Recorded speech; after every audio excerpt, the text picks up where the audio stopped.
প্রিয় বন্ধুরা, আমি সুস্মিতা বলছি। বন্ধুরা, আজকে তোমাদের আপন মায়ের সাথে ছেলের রাতের একটি সত্য ঘটনা বলবো। শেষ পর্যন্ত শুনলে তোমাদের ওটা আর স্থির থাকবে না। আমি আরমান, 18 বছর বয়স, ঢাকার গুলশানে পিঙ্ক সিটি নামক আবাসিক এলাকায় থাকি। আমার জীবনে একজন মাত্র মানুষ, তিনি আমার মা। আমার বাবা নেই। আমি যখন 5 বছর তখন বাবা মারা গেছে। আমার কথা ভেবে মা কখনো বিয়ে করেনি। যাই হোক, আমার মার পরিচয় দিই। 37 বয়সী আমার মা একজন স্কুল শিক্ষিকা। তাও যেমন তেমন নয়, বাংলাদেশের 1 নম্বর English medium school and college স্কলাস্টিকার শিক্ষিকা আমার মা। আমার মা প্রচণ্ড স্মার্ট একজন নারী। সব কাজে সে পারদর্শী। আমিও ওই কলেজেই পড়ি। মা একই সাথে বাসার এবং কলেজের সকল দায়িত্ব সামলাচ্ছে সফলতার সাথে। পৃথিবীতে আমার কাছে আমার মার চেয়ে সুগঠিত সৌন্দর্যময় নারী আর একটাও নেই। আমি কখনো মাকে বাজে নজরে দেখিনি। কিন্তু মার যতটাই প্রকাশক সৌন্দর্য, তাতেই বলছি মার চেয়ে বেশি মার কেউ পাবে না। এই বছরেও মার কাছে সব মিলিয়ে 36টি প্রপোজাল এসেছে বিয়ের। কিন্তু মা সবাইকে একই কথা বলে, আমার ভালোবাসা আমাদের মা ছেলের বাইরে কেউ ভাগ পাবে না। আমি মার ভালোবাসায় পাগল। আমরা কেউ কাউকে ছাড়া বাঁচতেই পারি না। এমন কোনো বিষয় নেই যা আমি মাকে বলি না। আমি ছোট থেকেই খুব শার্প। ক্লাস 2তে ভর্তি হবার পর আমরা মা ছেলে কর্তৃপক্ষ ছাড়া কেউ জানে না। কখনো আমরাও এমন আচরণ করি না যে কেউ বুঝবে। এটা মা আর আমি প্ল্যান করে করেছি। আমাদের খুব মজা লাগে। মাকে এখনও দেখতে 25-26 বছর বয়সী মনে হয়। মা সব সময় 3 পিচ পরে। তবে তা হাতা কাটা বা ফুল হাতা এক এক সময় এক এক রকম হয়। তবে খুব টাইট নয়। এতেই মাকে দেখে যে কোনো পুরুষ পাগল হতে বাধ্য। মা প্রতিদিন আমাকে নিজেই গাড়িতে করে কলেজে নিয়ে যায়। আমাদের একটা হোয়াইট স্কোডা আছে। মা নিজেই ড্রাইভ করে। মা বাসায় কাজ করার সময় ওড়না কোমরে বেঁধে কাজ করে। আমাদের ঘটনার শুরু হয় ছিমছাম ভাবে এবং পুরো প্রাকৃতিক উপায়ে ও অ্যাক্সিডেন্টালি। একদিন আমি একটা পড়া বুঝার জন্য মার রুমে ঢুকলাম। রুমে ঢুকেই আমি ও মা সামনাসামনি ও দুজনেই তো হয়ে গেলাম। কারণ মা মাত্র গোসল করে বের হয়েছে এবং শুধু টাওয়াল পরা ছিল মা। আমি কয়েক সেকেন্ড কোনো কথাই বলতে পারিনি। চোখ মার উপর থেকে সরছে না। কিন্তু লজ্জা পেয়ে মার চিৎকারে আমিও একটা চিৎকার দিয়ে বেরিয়ে আসি সরি বলতে বলতে। এসে বাহিরের দরজার পাশে দাঁড়িয়ে বলি, সরি মা, আমি পড়া বুঝতে এসেছিলাম। পরে বুঝে নিব। এই বলে আমি আমার রুমে গিয়ে খাটে বসতেই মার দেখা এই পলকে সৌন্দর্য চোখ থেকে সরাতে পারছি না। হঠাৎ বুকটা ধরফর করছে। চোখ পড়ল প্যান্টের দিকে। আমি ভয় পেয়ে গেলাম। দেখি প্যান্ট ফুলে ঢোল হয়ে আছে। আমার মন ভাঙচুর হয়ে যাচ্ছে মাকে এমন রূপে দেখে। কখন যে ঘুমিয়ে গেলাম বলতেই পারি না। ঘুম ভাঙতে দেখি তখন সন্ধে হয়ে গেছে। উঠে ফ্রেশ হয়ে বের হলাম রুম থেকে। সামনে মা পড়ে গেল। ড্রয়িং রুমে বসে টিভি দেখছে আর সালাদ কাটছে। আমায় দেখে হাতে ইশারায় পাশে বসতে বলল। আমি বসলাম। মা একটা হাতাকাটা ব্রাউন সালোয়ার কামিজ পরা ছিল। সুন্দর লাগছে। কিন্তু মার চেহারা দেখে মনটা ভেঙে গেল। আমার সর্বতুল্য মাকে নিয়ে কি সব বাজে চিন্তা করেছি আমি, ছিছি। হঠাৎ মার ধাক্কায় সম্বিত হল। আম্মু, কি হলো বাবা? কি ভাবছিস চুপ করে? আমি, না আম্মু কিছু না। তোর জন্য বিরিয়ানি রান্না করেছি। আয় খাবি চল। মা একদম স্বাভাবিক হয়ে আছে। হয়তো নিজেও লজ্জা ঢাকছে। আমি, আজ আমায় খাইয়ে দিবে আম্মু? মা আমার দিকে এক পলক অপরূপ দৃষ্টি করে চেয়ে বলল, আয় কাছে আয়। আমি হাত বাড়ালাম। কিন্তু মা আমাকে অবাক করে দিয়ে হাত ধরে কাছে নিয়ে তার কোলে থাইয়ে বসিয়ে দিল। আমি বুঝতে পারছি না হঠাৎ এমন করল কেন। কারণ বড় হয়েছি বলে হয়তো এতদিন এমন কোলে নেয়নি। এজন্য অবাক লাগছে। আম্মু, জানিস বাবা, তোকে নিয়ে আমার অনেক স্বপ্ন। আমি জানি মা, আমি বড় মানুষ হয়ে দেখাবো। আম্মু, তুই বুঝছিস না। আমি চাই না তুই টাকা পয়সা কামানোর জন্য জীবন পানসে করিস। আমি মানে? আম্মু মানে হলো কখনো টাকার পিছনে না ছুটে খুশি থাকতে চেষ্টা করবি। টাকা এমনি আসবে। আমি, ও আচ্ছা। মা আমাকে খাইয়ে দিল। এমন মাসুম মার প্রতি রাতে কি নাকি ভেবেছি আমি, ছি। ভেবেই খারাপ লাগছে। আমরা যে যার রুমে গেলাম ঘুমাতে। সারারাত নিজেকে দুষেছি আমি। 2 দিন মন খারাপ ছিল। এর মাঝে একদিন কলেজে যাওয়ার সময় মা বলল, কোনো কারণে কি মন খারাপ তোর? আমি, না মা। মা আর কিছু বলল না। পরদিন আমার ক্লাস ছিল না। মা গেল। হঠাৎ ফোন করল মা। আম্মু, গোসল করে তাড়াহুড়ায় আমার কাপড় মেলতে ভুলে গেছি। একটু নেড়ে দে প্লিজ। আমি, আচ্ছা মা। আমি মার রুমে গেলাম। গিয়ে বালতি নিয়ে ছাদে যাই। নাড়তে গিয়ে প্রথমে ছিল কামিজ, তারপর সালোয়ার। এরপরে বাকিগুলোও দেখি। দেখে আমার বুক ধরফর করতে লাগে। দেখলেই বোঝা যাচ্ছে এটা নামিদামি ব্র্যান্ডের। হাতে তুলতে হাত কাঁপছিল। আর কি সুন্দর ঘ্রাণ ওগুলো থেকে, কি বলবো। আমি হতবিহ্বল হয়ে গেলাম। কারণ পৃথিবীতে ৭০০ মিলিয়নে একজনের ভাগ্যক্রমে একই সাইজের হয়, আর তা আমার মার ভেবেই মাথা নষ্ট হয়ে গেল। পাগল হয়ে যাব মনে হয়, এমন দশা। আমি কোনোমতে ওগুলো একটা সাইডে নেড়ে দিলাম যেন বাহিরে কার চোখে না পড়ে। দৌড়ে রুমে এসে পড়ি। ইচ্ছা করছিল একটাবার হাত দিয়ে শান্তি করি, কিন্তু এর ভয়াবহতা বিশাল বলে নিজেকে সামাল দিই। এরপর ইন্টারনেটে দেখতে লাগলাম এসব চিন্তা নিয়ে। দেখি অসাধারণ বিষয়। স্বামী মারা গেলে ছেলেই মায়ের দায়িত্ব নিবে এবং সব খেয়াল রাখবে, তা শারীরিক মানসিক সব হতে পারে, এটা বেদে লেখা।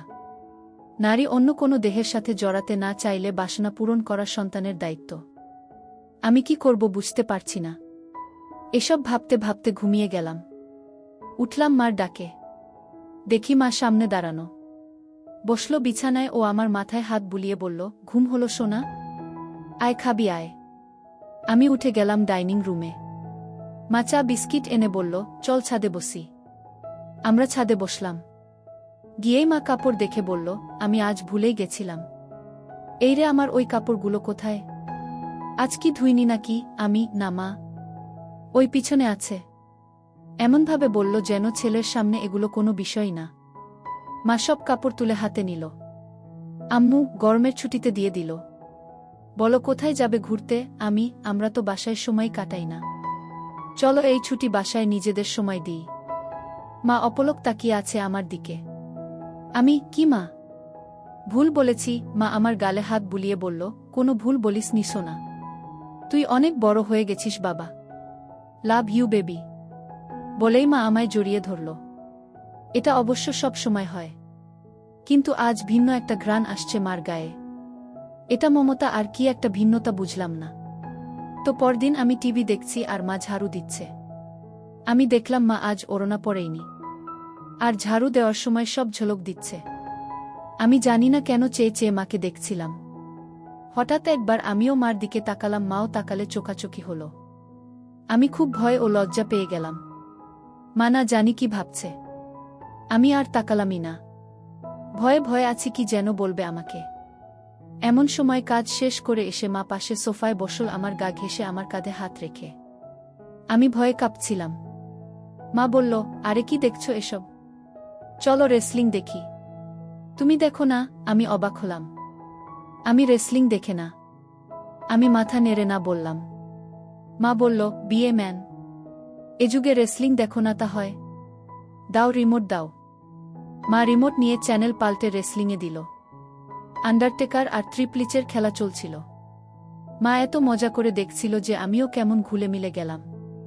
হঠাৎ করে আমায় বলল, তোমার কাকে পছন্দ? আমি তো দেখি না। কিন্তু আন্ডারটেকার।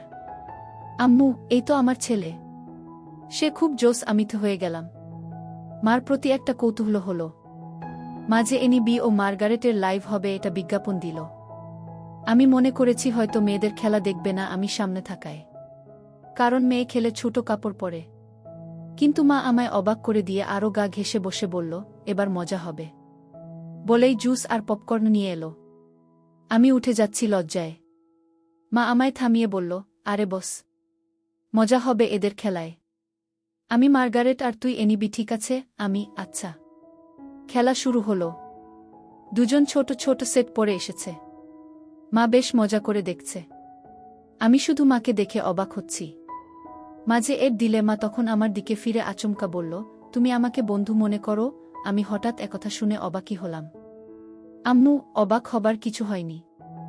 উত্তর দাও সোনা। আমি, আমার আর কে আছে তুমি ছাড়া? তুমিই তো আমার সব কিছু।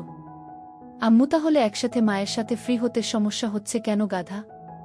এটা জাস্ট খেলা। আসলে ওরা ছোট কাপড় পরা, তাই মা ছেলে একসাথে এসব দেখা, এজন্য লজ্জা লাগছে। মা হাসতে হাসতে শেষ। আম্মু, আরে বোকা ছেলে, আমি না তোর মা? লজ্জা কিসের আমার সাথে? এগুলো অনেক আগের মূর্খ সমাজে চলত, এখন না। শোনো, আমরা মা ছেলে ছাড়া আর কেউ নেই আমাদের জীবনে। আমরা চিল করব না তো কে করবে বলো? আম্মু, আমরা একসাথে এগুলো দেখলে কিছু হয় না। আর এগুলো পড়ার জন্য এমন লজ্জা কেন? তুই পড়িস না নাকি? আম্মু, আমিও তো পড়ি। তাতে কি হয়েছে? এসব উল্টপাল্ট কথা বলবি না। পোশাক কখনো মানুষের স্বভাব থাকে না। মনে বিষ নিয়ে যদি বুরখা পরে ঘোরা হয় তাহলে বুরখা পরার কোনো মানে নেই। এটা মাথায় রাখবি। আমি মাথা নাড়লাম। এরপর খেলা শুরু হলে দেখা শুরু হলো আমাদের। হঠাৎ মা বলল, চল বাজি হবে, আয় দেখি কে জিতে। আজ মার্গারেট জিতবে। আমিও আর লজ্জা না পেয়ে মাকে সঙ্গ দিলাম। আমরা রক্তহীন করা খেলায় শেষে আমিই জিতে গেলাম। পুরো 5,000 টাকা জিতলাম আমি। কিন্তু মা একটু মন ভারী করল না। বাহ, বেশ টাকা আয় হলো। মাঝে মাঝে এমন হলে বড়লোক হয়ে যাব। আম্মু, তা তো হবেই। তবে জিতলি, কি খাওয়াবি বল? তুমি কি খাবে? আম্মু, তোকে খাবো। আম্মু, আরে বোকা, এমনি বললাম। আচ্ছা, আমি ঘেমে গেছি, যাই গোসল করে আসি। মা গোসল করতে গেল। আমি টিভি দেখছি। হঠাৎ শব্দ মার গলার। আমি দৌড়ে যাই মার রুমে।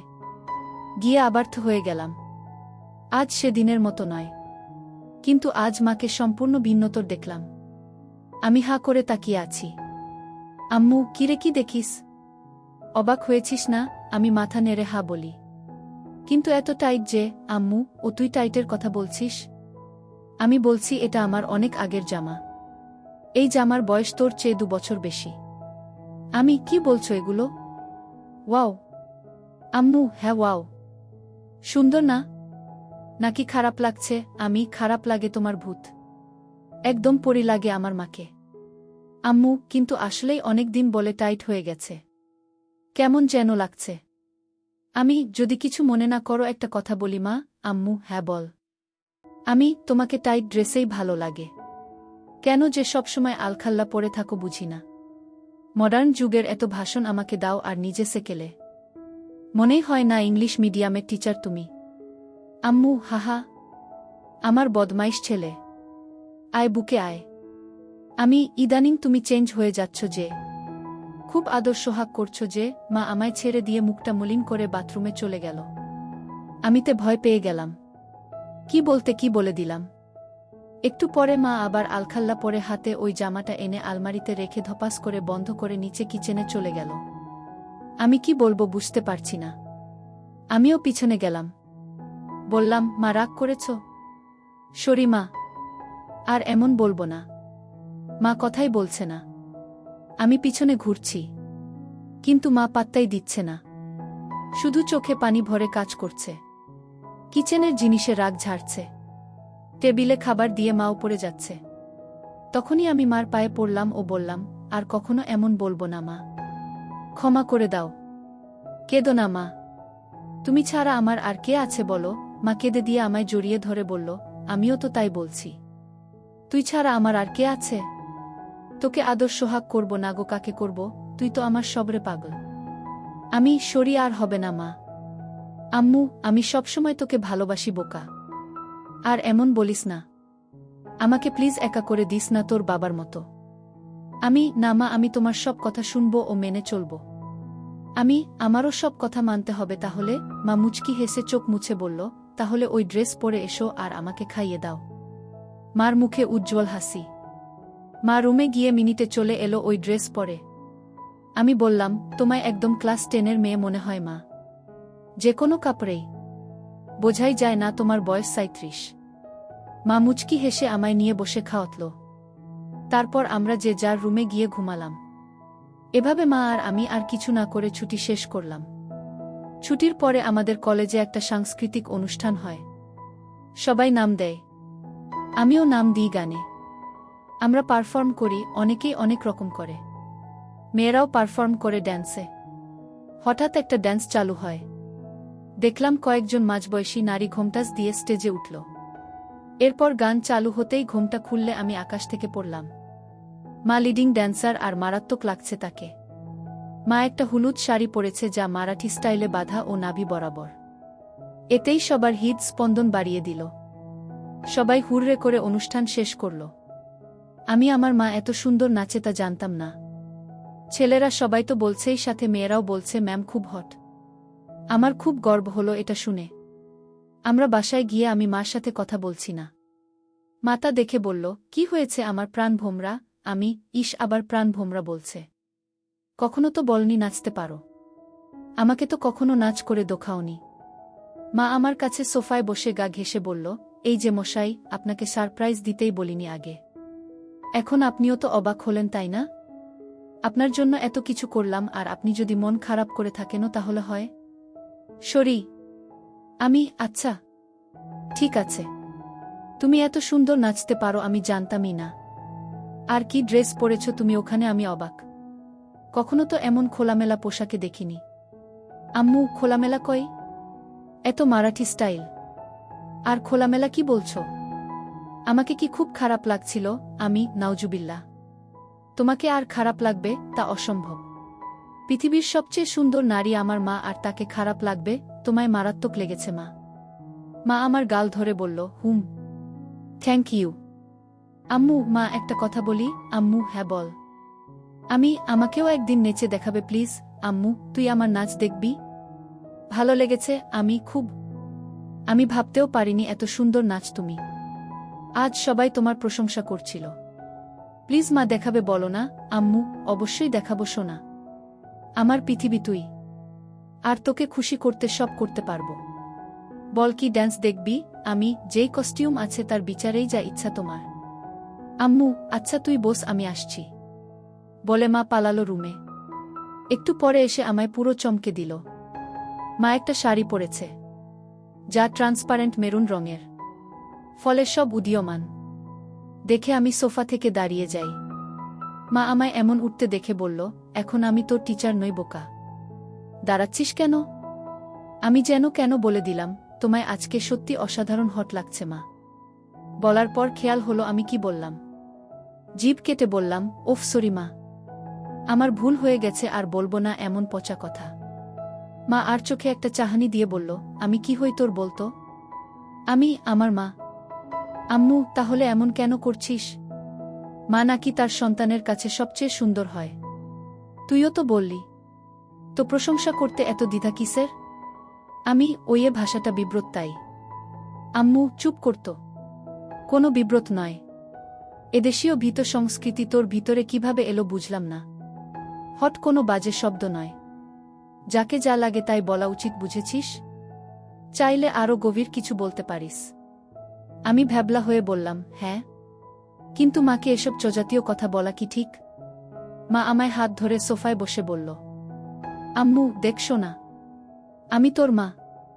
আমায় তুই যা খুশি বলতে পারিস। ভালো লাগলেও বলবি, খারাপ লাগলেও বলবি, তাতে কোনো সমস্যা নেই। এখন তুই যদি আসলে আমায় মা বলে আপন নাই বা ভাবিস, তাহলে আর আমার কি করার? স্বামীকে হারিয়ে একমাত্র সন্তানের সঙ্গ কপালে না জুটলে তো আর কিছু করার নেই। আমি বুঝলাম মা মনে মনে কষ্ট পাচ্ছে, আর প্রশংসা করায় মা আমায় বাধা দেয়নি। পশ্চিমা দেশের মতো মা আমায় স্বাধীনতা দিচ্ছে, ভালো তো এমনিতেই বাসে মা। তাই মার মন ভালো করতে বললাম, okay my dear loving mother, let's show me your best move.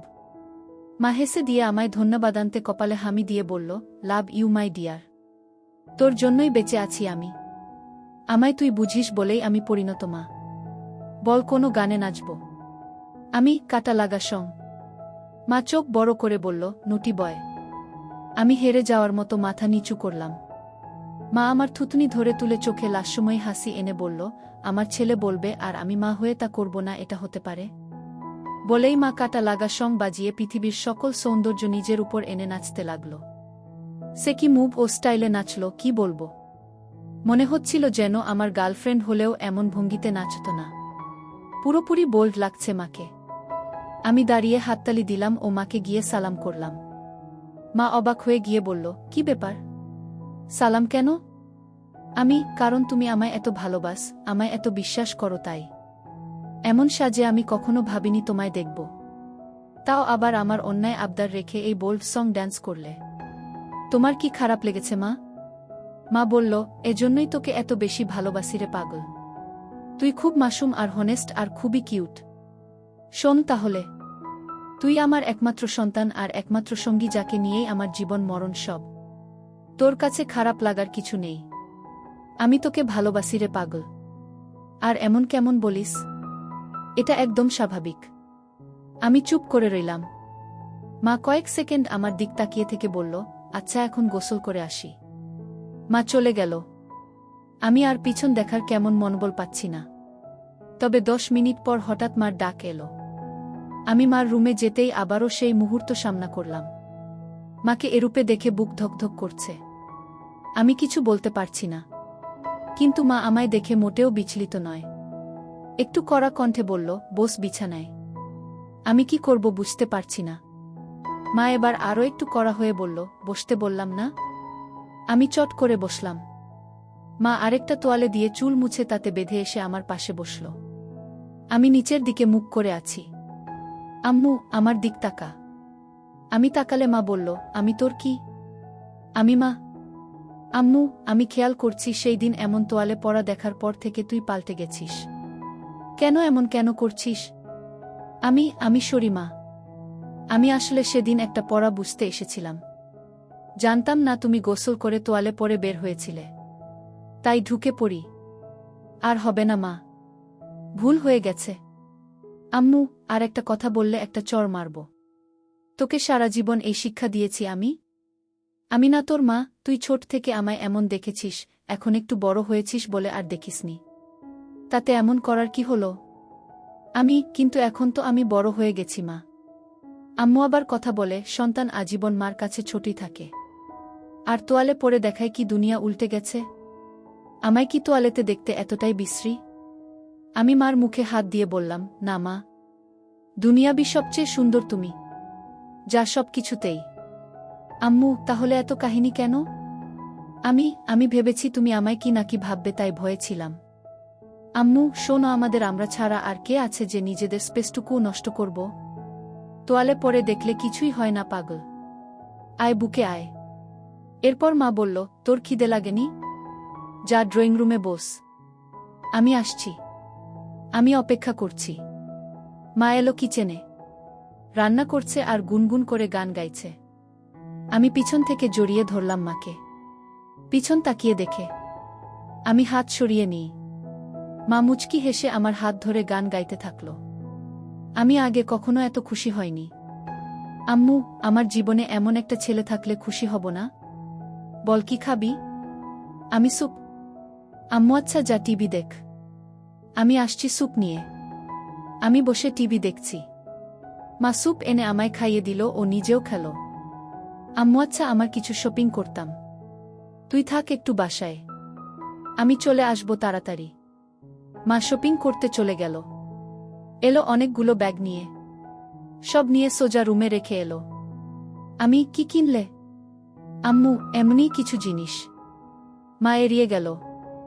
বুঝলাম হয়তো নিজের কাপড় কিনেছে। তা তো আর ছেলেকে দেখানো যায় না। যাই হোক, পরদিন কলেজে যাওয়ার জন্য গাড়িতে বসে আছি মার জন্য। মা গেট লাগিয়ে যখন গাড়িতে এলো তখন আমি আকাশ থেকে পড়লাম। মা একটা হলুদ ট্রান্সপারেন্ট শাড়ি পরেছে ম্যাচিং ব্লাউজের সাথে। আমি আকাশ থেকে পড়লাম মাকে এমন রূপে দেখে। মা আমার চেয়ে থাকা দেখে বলল, কি হলো এমন তাকিয়ে কেন আছিস? তুমি অনেক পাল্টে গেছো মা। মা মুচকি হেসে বলল, এটা কি তোর খারাপ লাগছে? আরে না না, আমার কাছে উল্টো ভালো লাগছে। মা চোখ কুঁচকে বলল, ভালোটা আবার কেন? আমিও চাই তুমি নিজের জীবন সাজাও, ভালো ও খুশি থাকো। পোশাকটা না হয় তারই শুরু। মার মুখে উজ্জ্বল গর্বের হাসি। I am proud of you baby. Me too mom. আজকে অসাধারণ লাগছে মা। আম্মু, আমি ভাবছি এখন থেকে শাড়ি পরব। ভালো ডিসিশন। কিন্তু শুধু শাড়ি কেন? আম্মু এমনি। না হলে আর কি পরা যায় বলতো? আমাকে জিজ্ঞেস করছো? মা কাকের মতো আশেপাশে তাকিয়ে বলল, আর কাউকে দেখছিস গাড়িতে? আমি না মানে একজন মা তার ছেলের সন্তানের কাছে পোশাকের সিদ্ধান্ত চায় তাই বললাম। বাংলাদেশে এটা স্বাভাবিক নয়। আম্মু আমার কাছে সবকিছু তুই। তাই আমার কমেন্ট তুই করবি। বল কেমন পরব? আমি সত্যি ফ্র্যাঙ্কলি বলবো। আম্মু এবার চড় খাবি? আমি সরি। আম্মু বল। আমি a bit of western you know. মা আমার দিকে তাকিয়ে রইল কয়েক সেকেন্ড। মার এই রহস্যঘন তাকানো বুঝি না। আম্মু ওয়েস্টার্ন? হুম বলেই মা গাড়ি চালাতে লাগল। কিছুদূর যাবার পর একটা ঝোপের কাছে গাড়ি দাঁড় করালো। আমি বুঝতে পারছিলাম মা কেন গাড়ি দাঁড় করিয়েছে। মা গরম গরম নিঃশ্বাস ফেলছিল আর হাতটা আমার নিচের দিকে বাড়িয়ে দিতে লাগল। আমি বুঝতে পারছিলাম মা আর নিজেকে আটকে রাখতে পারছে না। নিজের ছেলের সাথে সেই নিষিদ্ধ কাজটা করতে চাচ্ছিল।